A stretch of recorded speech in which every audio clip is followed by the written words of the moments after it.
A live look from the Capitol. We're less than a week away from the inauguration of President-elect Donald Trump. But first, his nominees for top posts in his administration will need to be confirmed by the U.S. Senate. Joining us now to talk about that and much more on Capitol Hill's political reporter from the Hill, Julia Manchester. Julia, good morning. Thanks for joining us. Thank you for having me.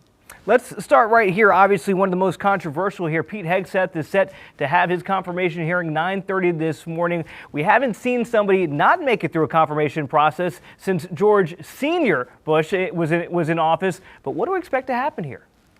Look, it seems like Hegseth has shored up enough Republican support, and we know that Democrats, they're in the minority, so we will likely see some political fireworks today.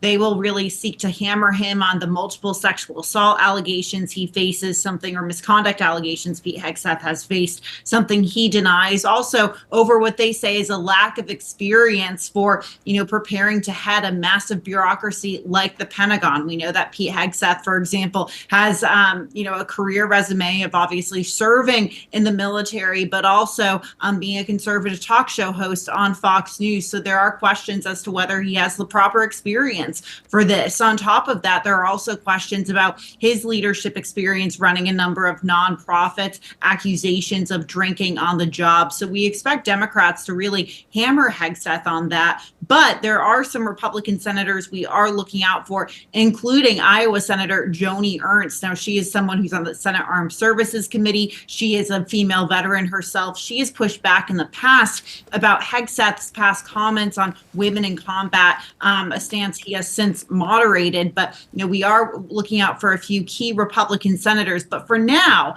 it seems that, Hegseth has, turned a corner since a few months ago when it seemed that his nomination late November, early December seemed to be in jeopardy. It doesn't seem to be as much in jeopardy as of yet.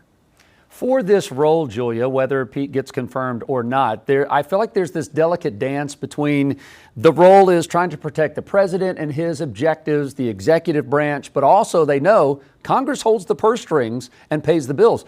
So whoever gets this confirmation, how delicate does that dance and the relationship with Congress need to be? In terms of whoever gets through the nomination. Yeah. If it is Pete or whoever it is, that role is so important because of how they play the middle person between the president and Congress. It is.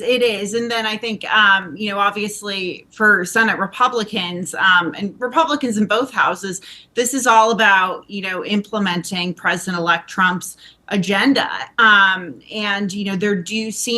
has been some instances of pushback against Trump from Republicans in the House and the Senate, whether it is some questions about some of his nominees to be cabinet secretaries, or even in the House when there's been disagreements over the debt ceiling or whether Speaker Mike Johnson should be Speaker, for example. So, what President-elect Trump is going to be looking out for is essentially loyalty going forward from these senators. And we have heard, especially late last year, this idea of primary challenges being floated against any Republican senator that opposes a Trump nomination pick. It's not just Pete Hegseth, who is considered a controversial pick, to be in Trump's cabinet. Tulsi Gabbard, the nominee to be a director of national intelligence, has a checkered past, or a questionable past, according to critics. You have Kash Patel to lead the FBI, for example. Robert F. Kennedy Jr. for Health and Human Services. There are a lot of questions, even from Republicans,